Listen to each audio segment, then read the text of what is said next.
be a road grader, and the job at hand was towing it to the northern frontier mission station of Kalokol, nearly 500 miles from Kijabe in central Kenya.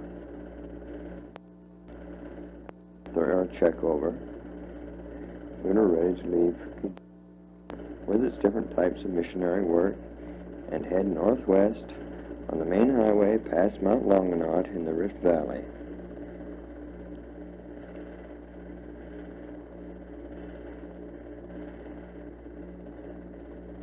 The grader bounced merrily along behind the truck over the first 200 miles of the journey over paved road.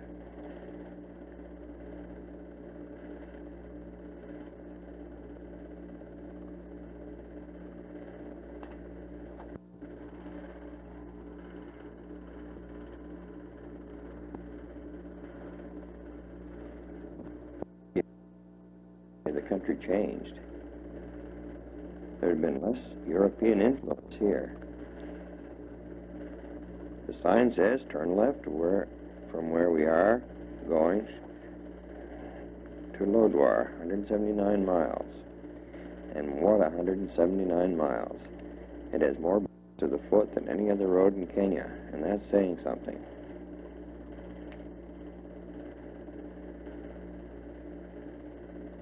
We soon crossed the Turkwell River.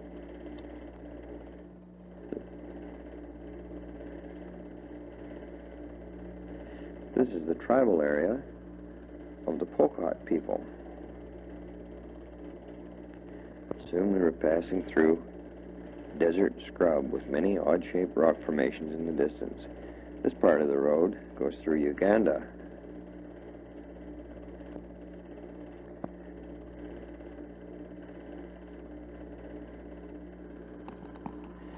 Then came the little town of Amadat, Uganda.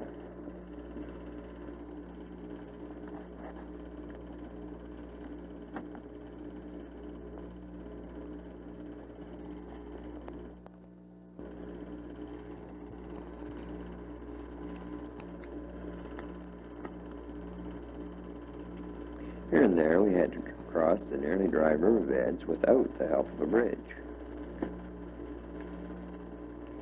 And there were interesting into the mountains.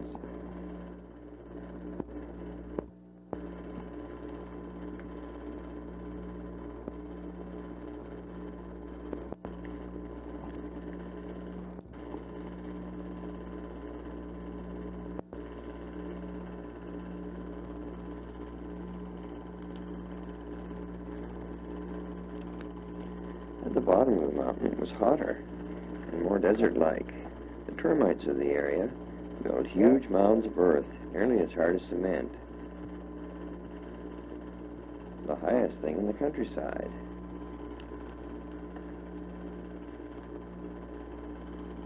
We're really in the desert now, but there must be a dry riverbed nearby, as those trees are green.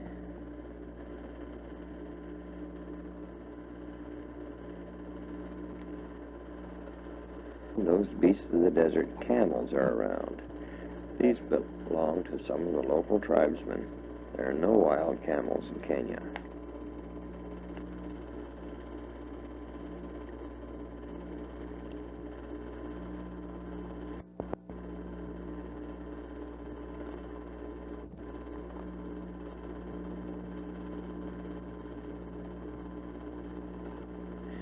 After 2 days hard driving from Kijabe, we see our goal in the distance, the mission station of Kalokol, with its wind charger for charging batteries and its little dispensary.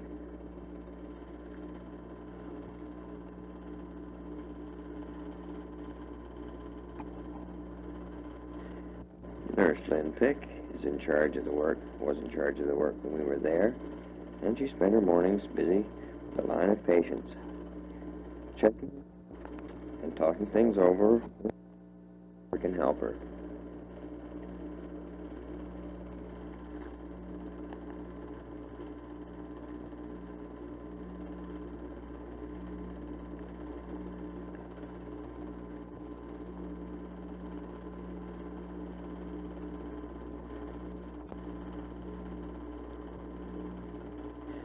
And then an injection was called for, and the patient took it rather reluctantly.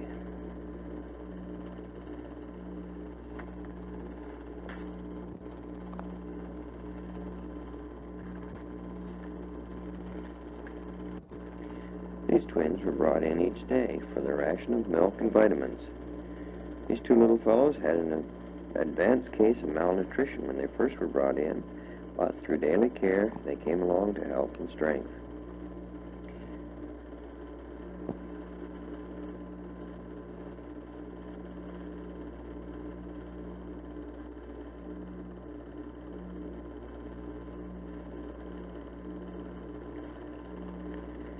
Today, Mama says she has a sore throat. What can be done about it?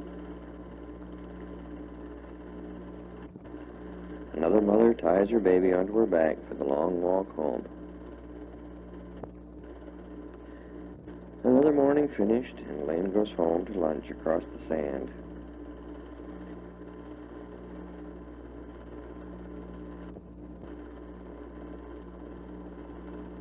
She has a little grass in her lawn, but the local goats usually eat it as soon as it comes up.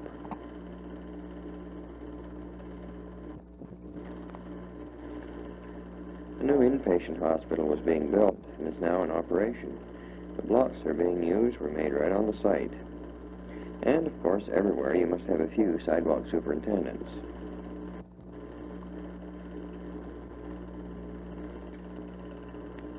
It can't be all work for the missionaries, so on Saturday afternoon, they take time off to do it all.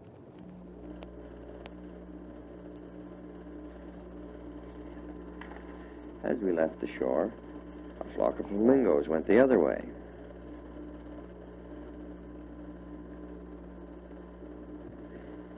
Soon we were on our way across the quiet waters of Ferguson Gulf, past some of the power boats belonging to the local tourist fishing club.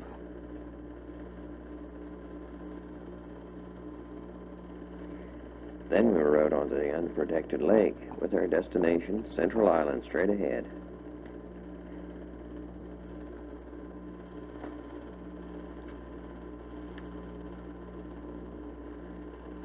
On Central Island, we decided to climb the hill for a look around. The island was volcanically formed and has 3 large craters in it, 2 of them filled with water.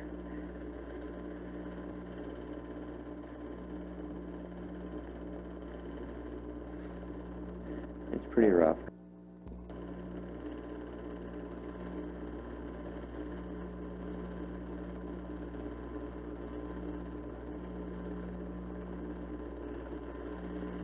One of the lakes is the breeding ground of the crocodiles of Lake Rudolph. They climb over the lip from the main lake and lay their eggs in the sand of the small beaches here. They are big fellows and powerful swimmers.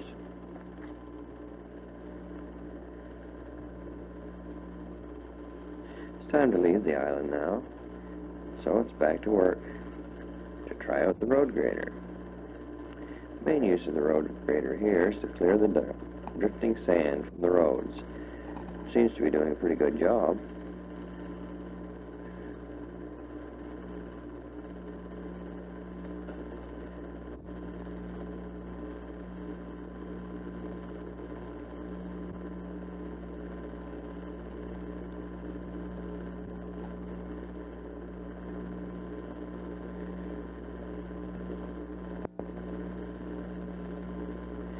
Missionaries Ray Jelouse and Ben Aldrich checked the machine over.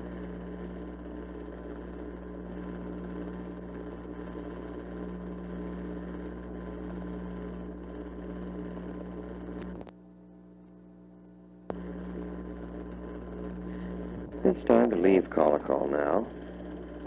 You can see why I have sand in my shoes.